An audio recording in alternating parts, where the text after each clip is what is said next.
that the camera's plugged in. He does? He knows that? Oh yeah, the computers are amazing now. They, you plug anything in there, and they right away they know what it is. So really, pretty smart. You see the camera, yeah.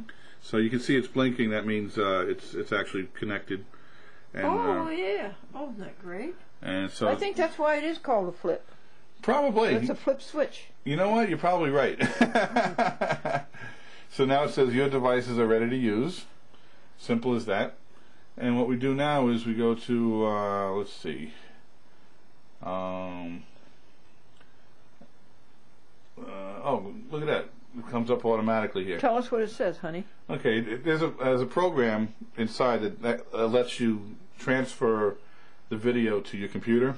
Oh, okay. And it asks you if you want to, do it now, and you say, yeah, of course, So you just click on it and say, yeah, please load the information, and you hit continue, and there we go, flip share, and it gives you all these options. Look, you can, let me see, let's agree to the license.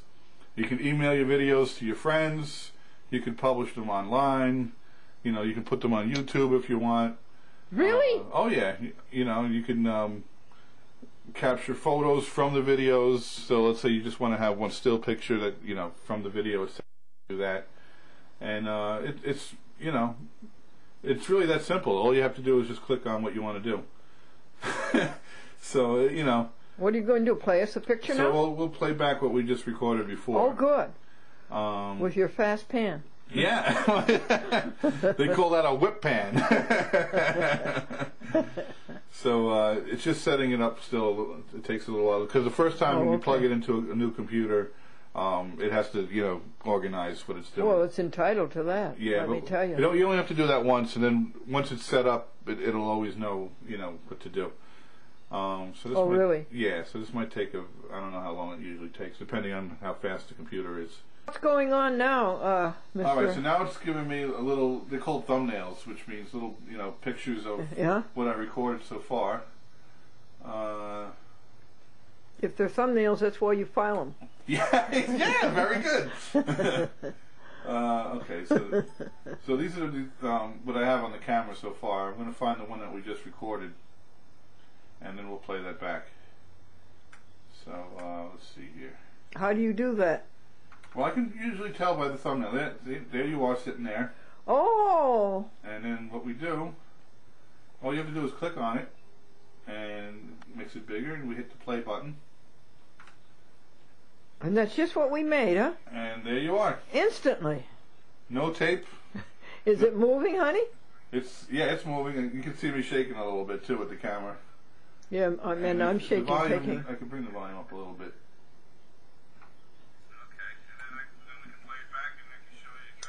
So we're actually playing back without any videotape, without anything at all. No film. No film, nothing. Just this is all digital information. That's all that is. Now, why don't I move? Let's see. Let me try. Well, I didn't do any zooms or anything, but let me get you the other one where I did the whip pan. Let's see. Where did I put that? Now I lost it again. That's the cat bird, folks. I was wondering. Nice and loud. Yeah, he's pretty good. He eats a lot that I put out. And Rachel Raccoon will come out of the woods pretty soon. Oh boy. Now, where did I put the... give me 1 second here. This is asking me for an installation of other stuff, so... we're getting complicated. But anyway. And Andrew said, folks, that flip camera costs only about $100. Yeah, and they have a high definition version which costs a little bit more, but the quality obviously is a lot better. But this is standard quality, what they've been using in television the past 40, 50 years. So let me see. Oh, this is where I did the whip pan over here. Oh yeah, there. Now we got the movement. There we go. There, that's better. Well, I had it on wide angle, so it didn't look too bad.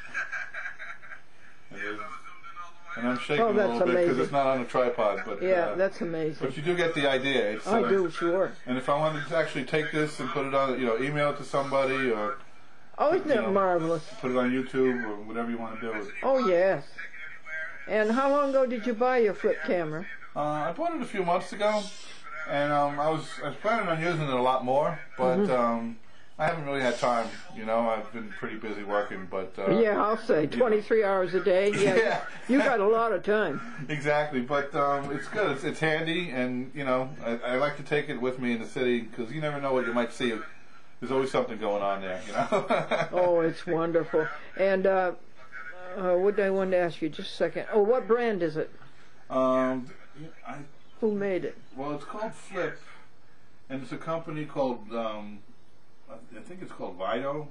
Okay. But Like Sony makes one. Everybody's starting to make. I know. I version. saw a JBC one and it was red, and I thought it was so pretty because it was red. Oh yeah, so everybody makes a version of it. Some are better than others, obviously, but they all pretty much are the same. Well, this is great. So yeah, that's the technology of the future, baby. This is another amazing piece of technology. Everybody knows what the iPhone is, but we were just talking about memory, and I have my CD collection on here. I have my DVD collection on here. I mean, if I wanted to watch a movie, for example, and I was bored, I would just go in here and take a look, punch up video, and go, gee, I want to watch a movie. And these are all the different movies I have. And just pick one. Let's say, for example, the Beatles, right? This is an iPhone, folks. An iPhone. And you got a nice big screen, color, and it's in stereo if you plug in your headsets, and you can just watch the whole movie on your iPhone. It's just unbelievable. No tape. It's all in the memory. Do you have a chat with Glendora in there? Well, obviously, if you want to watch a chat with Glendora, you can do that. Not a problem with the iPhone, because the iPhone has YouTube. Now all you have to do is click on YouTube, and then you go, I'd like to watch a chat with Glendora. And I think I recently watched it, so I would go to most recent, and it'll give you a list of what you watched recently. Oh, they have a thing on there that gives you an option of most recent? Yeah, so you don't, if you want to see something over again, you don't have to go searching for it. Let's see if I could find it here. What this man carries in his pocket. Well, that's amazing, isn't it? Let's see here. I think I have it under favorites, actually. There's Oh, thank you. Oh yeah. Well, This is the man who put a chat with Glendora on the YouTube. Yeah, and also on chatwithglendora.com. That's right. 670 shows. Has it been that many already? On the YouTube? No, on the .com. On chatwithglendora.com is 670 shows. Wow. And on YouTube is about 500. Unbelievable. There's 11. How's that? There's over 1,100 shows. Chat with Glendora on the internet. That is amazing. That's something to be proud of, actually. That's disgusting. Let's see if we can find it here. Chat with Glendora. What, are you putting in those letters? Yeah, it has a little keyboard. Oh, okay. And isn't it amazing? So this goes through AT&T, and actually I have it, but this is all the Chat with Glendora. Oh my goodness! Keep going. 5010. If I would just type in 5010, 5010, and it's right up there. It is. So you click on it. It's loading right now. It says loading movie, and it will probably take maybe 10 seconds or so to start loading. And then oh God, you're wonderful. And then you could watch a chat with Glendora, and Now that would need what I do to maybe to watch a chat with Glendora, but I do that on my computer, right? It's basically the same thing. It's accessing the internet, over the air instead of through a wire. But exact same thing. It's the same YouTube. It's the same thing. And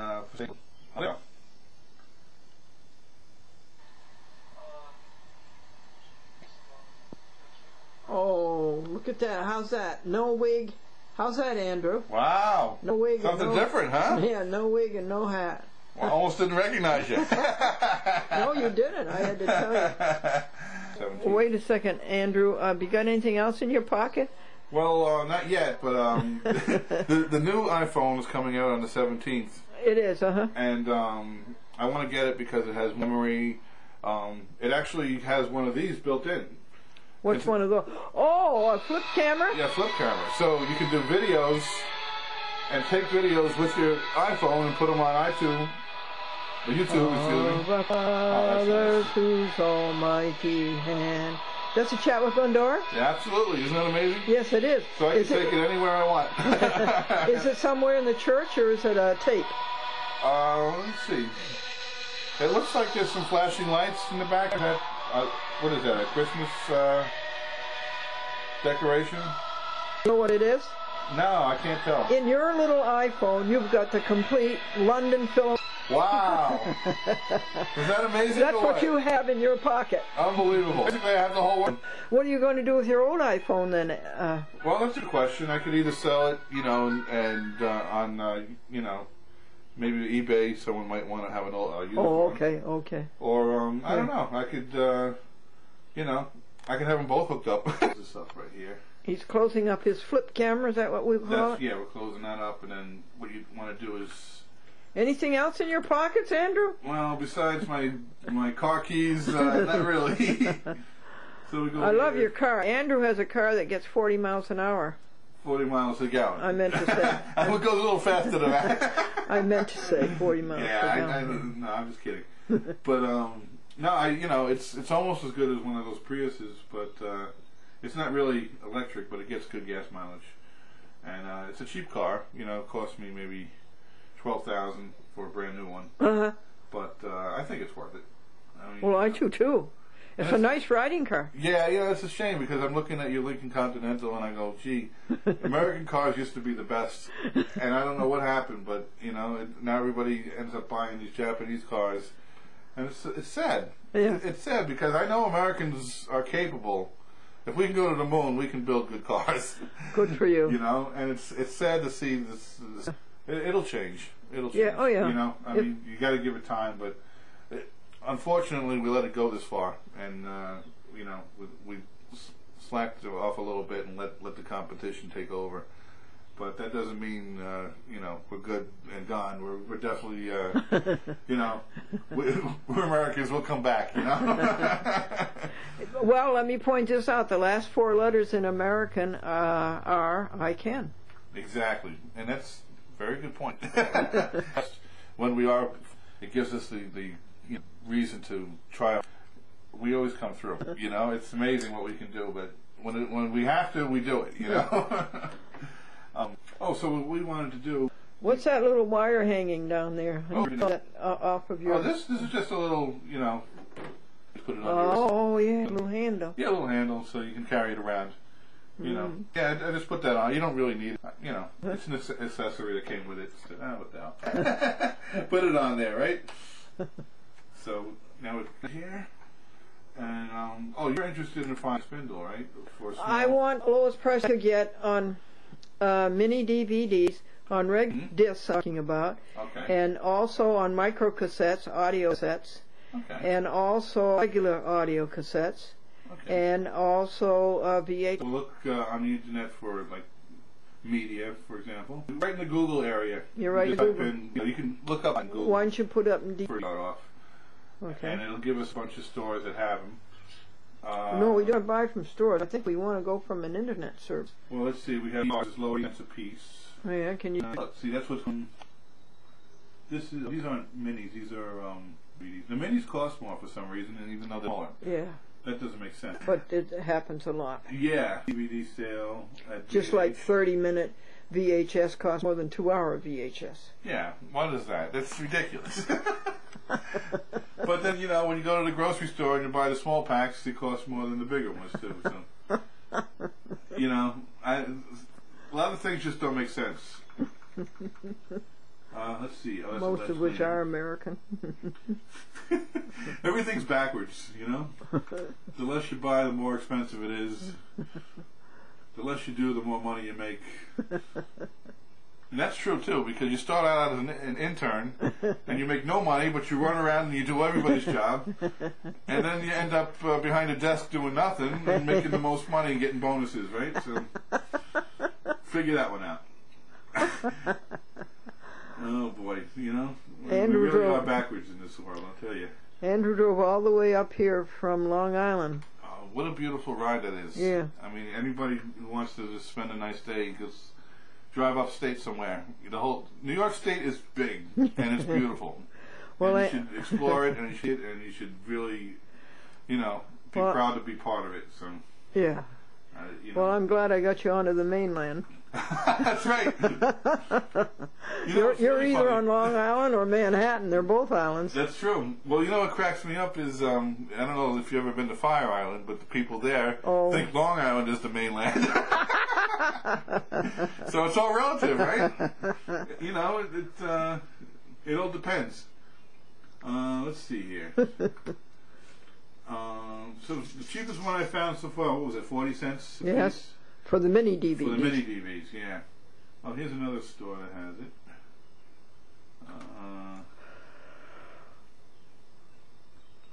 Let's see, mini DVD disc at Dell. Let's see how much they want for theirs. Now it's funny because, well, actually the nice part about this is you can comparison shop without running to all the different stores. You could sit there and just look at, you know, who has the lowest price. And, you know, competition's a good thing. You know, I've never seen anybody complain about competition except maybe the business that's not doing too well. But, you know, that's cool. Let's see what we have here. This one's not loading for some reason. So let's go back. Now, there was a store that I used to use, an online store, and I forgot, it was Media something or whatever. I hope I can find it again, because they did have the very cheap prices. I don't know if they were the cheapest at all, but I buy all my mini DV tapes from them, and they really did have very cheap prices. So let's see if I can find them. This one's just being slow again. All right. Whoops. There we go. Go back to the Google. And here we go. Let's see if I can find it here. Ah, here it is. Super Media Store it's called. I knew I would find it. Now let me see what they have here. They have pretty much everything. Let me look under mini DVD. And what do they have? Are these mini DVDs? No, it's DVD-R. Let's see if we have the actual minis. Ah, here we go. The cheapest one they have here is only, it's 52 cents a disc. So the other one was actually cheaper. The other one was 40 cents. What were the other things you were looking for? Regular DVD. Regular DVD? Now these, I'm sure they have these much cheaper. Let's take a look. Let's see here. 200 for $62.99. How much is that a disc? Let's see now. So that would mean 100 would be half that, right? So that would be 31.50. 31 cents a disc? So that's 31 cents a disc, yeah. Now, what are you paying more than that now? Or? I'm trying to think. Just a minute. Okay. I bought 100 Memorex. Just a minute, and they were $22. Oh, so wow. That was at Walmart. So that's what, 22 cents a disc then? Yeah. Wow, that's amazing. At Walmart? Yeah. I don't think you're going to beat that. Of course you No, I don't think so. But maybe they might. But they were regular DVDs. Right. The little DVDs cost, you only get about 6 of them for $13, which is awful. Yeah, that's unbelievable. Well, the cheapest I found is 40 cents so far. Okay. Now, could you find microcassettes, audio tapes? Oh yeah. Let's see. Let's look for micro cassettes. Hello, catbird. Let's find that micro. There's a sassiest bird. Wants attention, huh? It's going, what are you guys doing? Alright, let's see here. Micro cassette. Wow, it doesn't even have any. They stopped making those, maybe? No. No, I know that Sony makes them. Oh, Sony makes them. Okay, let me look under another area. MICRO. Micro cassette. Here, I'll show you what I'm talking about, folks. Yeah, it's a little tiny, right. This is a pocket. And here's the micro cassette. Let's see.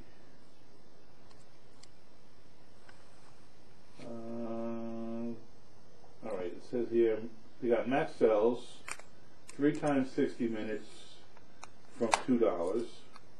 Well, that's a good price. So you get 3 of them for $2. That's not bad. Well, it's very good. Then you have Sony, and they want $2 a piece, which is a lot of money. That's what these are. Yeah, so let me see this $3. No, they aren't $2 Sony. one. Who are they?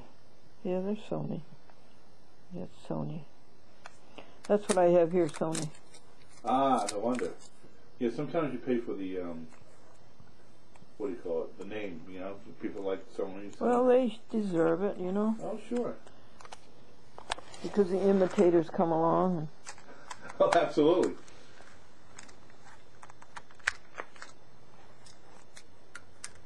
Well, that's the thing. I mean, some companies invent this stuff and then they lose out because other people copy them, you know? Yeah. Yep.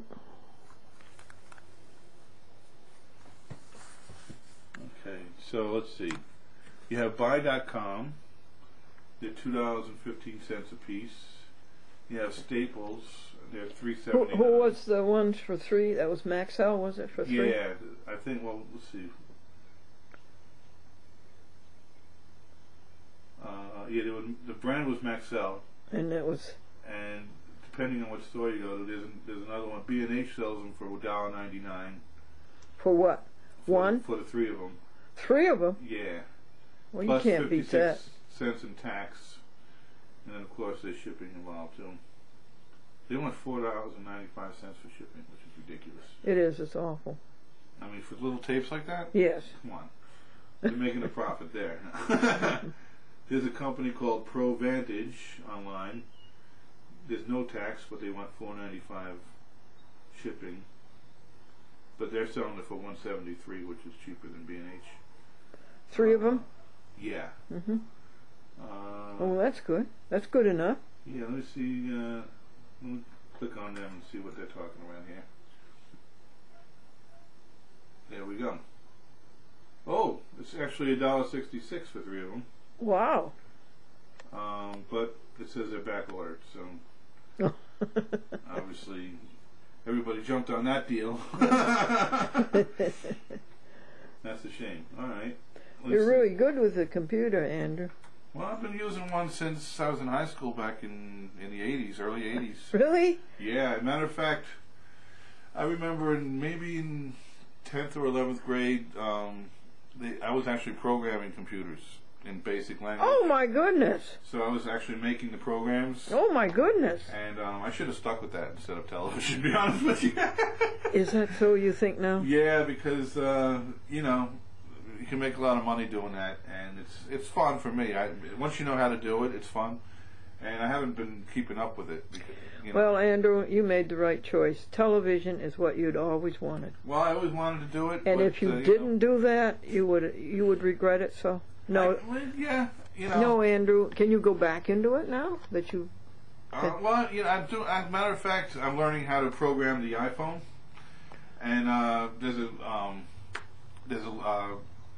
book that I bought to learn about it, and you know, it's a lot harder than taking a class, but if you have the motivation and you have the you know, the patience to sit down and read the book and try it on the computer and go through a lot of mistakes and try it again and again until you get it right. It's possible to teach yourself, you know. Oh, I believe that, Andrew, but you've gone so far and you've done so well in television, I don't think you should turn your back on it. Well, I think they turn their back on me more than because I've lost all my full-time jobs, and right now I'm just barely getting by doing freelance work, and I'm at their mercy. You know, I have to wait by the phone, and hopefully somebody calls and says they need my services. And I think it's a great accomplishment what you do. Well, in the past, I'm proud of what I've done, in television. I've done a lot of major events. I've done things like the O.J. Simpson trial. I've done like the first Gulf War coverage for CBS. The Avianca plane crash for News 12. Stock market crash for CNN. These are major events that happened in history that I was a part of. And showing the public, through television, these events. And I think it's a major accomplishment because it's being part of history, and it's helping the public understand what's going on and when these big things happen. And in that respect, I'm proud of what I did in television. But I'm just I'm kind of the way the industry is going now. It's upsetting because I love the fact that there's new technology and things get easier and better quality, and that's all well and good. But these big companies, they're not happy until one person will run the whole entire place for minimum wage. I mean, they really that's how extreme they are. They have no regard for you. They don't care about they don't treat you like human beings. They treat you like robots. They don't care if you have to work an overnight or a weekend or a holiday. They don't care if you have family or not. They don't care about if you have a medical problem. They don't care. It's like all they care about is can you do the job when they want you to do it for the least amount of money. And that's business. I understand, but the whole world, the business is based on people. People do the work, and without people, you don't have a business. And it's so.